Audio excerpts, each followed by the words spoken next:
Hello, this is Joshua for Frost Dragon Designs, and today I'd like to talk to you about my Mushroom Collector Hard Enamel Pin. This design was one of the Custom Kitties from Black Cat RPG Series 4. Now let's get into the design.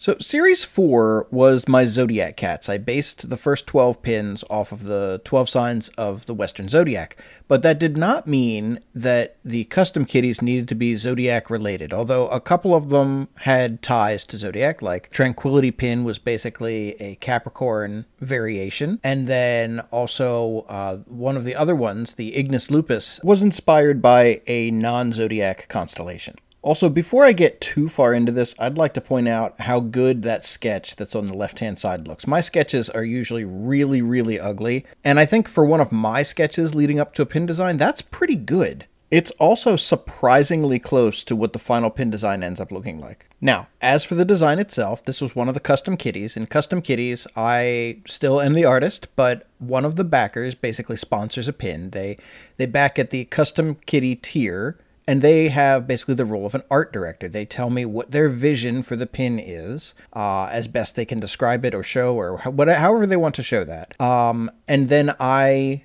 go about working with them to create a pin design. So in our initial correspondence, they said that they were thinking of a mushroom druid, Circle of Spores, for their custom design, and they liked the idea of a mushroom hat and or a mushroom staff. They really like the red and white mushrooms, like Amanita. Am I saying that right? Like Amanita? I think that's right. But they also like how funky mushrooms can look, and so they weren't real picky on which types I used. They said that they would prefer a girl kitty, and if you're familiar with my Black Cat RPG series, that means that it's going to have pointy hands, pointy feet, and some semblance of a more feminine body. But the bigger thing to notice is the pointy hands, pointy feet, whereas my male kitties have rounded hands, rounded feet. The backer also thought that it might be fun if they were wearing a dress or a skirt that kind of mimicked the way some mushrooms have frilly parts like chanterelles. And for the overall vibe, they were, and this is something I definitely ask people about, for the overall vibe, they were thinking that they wanted it to be somewhat playful and possibly mischievous, since mushrooms are associated with fairies and fairy rings. And they finished off by saying that they hope that's enough to get started. And oh, was it? I immediately had a lot of great ideas, so I got to doing some sketches, and I sent them off, along with some thoughts, comments, and additional questions. And the sketch that you've been seeing off on the left-hand side is the sketch that they ended up saying, yes, that's the one I want to work with. They liked my addition of the fairy ring. Of course, I mean, I really kind of stole that from their initial concept because they mentioned fairy rings. Fairy rings, if you don't know, is basically, it's a ring of mushrooms. They are all actually part of the same organism because the mycelium, the little fibers of mushroom underground, are all connected. So whenever you see a circle of mushrooms, you're basically seeing a circle of the fruiting body of one mushroom organism. The rest of it's underground in like a web-like structure. Fungi are weird and quite interesting if you have a chance to learn about them. Now, with this particular design, there wasn't as much back and forth between me and the backer as there is sometimes, and I think part of that is because of how detailed the initial sketch ended up being. That normally doesn't happen. Normally my sketches are a lot looser than that, and a lot uglier too. And there's more details for me to work out when I'm working digitally. But with this one, I felt like I kind of worked out a lot of those details ahead of time. And obviously, if the backer had other ideas or didn't like some component of it, I would have, I definitely would have changed it. Because the whole point of these is for the backer who sponsored them to love it. I mean, it's their pin, right? Everyone else, just, we get to have copies of it. But the pin is designed for that backer. And I really just love the vision that they had for this pin design. They knew that they wanted a Circle of Spores Druid, a mushroom druid. If you've played them before, they're kind of grim, gritty characters. The fungus can, raise dead corpses, and it can, it does damage over time because it's like poisoning your enemies that are nearby you because it's, like spores are infecting them. But that wasn't the vision that this backer had. They wanted something more fun and playful and whimsical.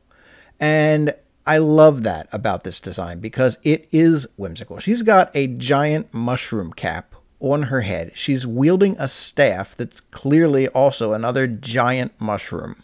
She doesn't quite have a circle of spores around her. She's got a circle of fruiting bodies, but fruiting bodies on mushrooms can produce spores, so that works kind of well. And the color palette is clearly not grim, dark, or gritty. I mean, she's wearing a flowy yellow dress, very reminiscent of Chanterelle's. Again, I'd like to say that was my original idea, but I took that from the original concept that the backer provided me. And I think this pin just turned out so fabulously. I really love this one. When I look at it, I smile. And I just know that this is not a design that I ever would have come up with on my own. That's the best thing about the Custom Kitty designs for each of these projects is they are a new source of inspiration when I get to work with the backers. And I end up producing things that I would never have produced on my own. And I think that that's part of what makes the Custom Kitty designs just such a special thing. And I really do look forward to that every campaign.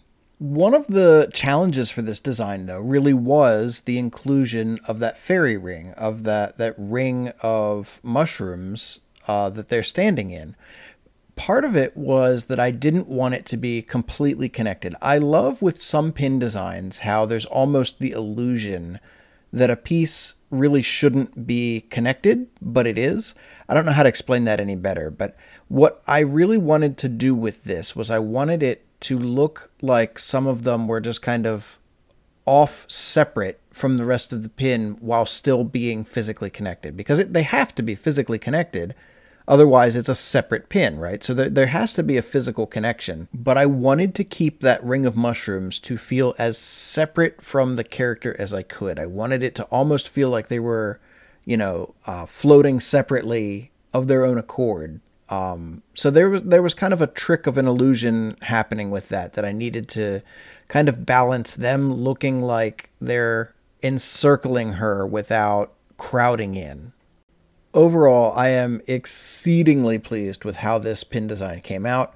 I think this is one of the more whimsical and playful pin designs that I have ever done for the Black Cat RPG universe, and I think it's a fabulous addition, and I look forward to hopefully introducing some more whimsical characters at some point in the future. If you've enjoyed watching this video, hearing about the thought process that went into its creation, please go ahead and like and subscribe. I have a video that I put out every week, sometimes 2 a week. Sometimes it's RPG Cats, sometimes it's other stuff, but it's always a good time. So I'd love to have you back for the next one, and have a great rest of your day. Thank you so much.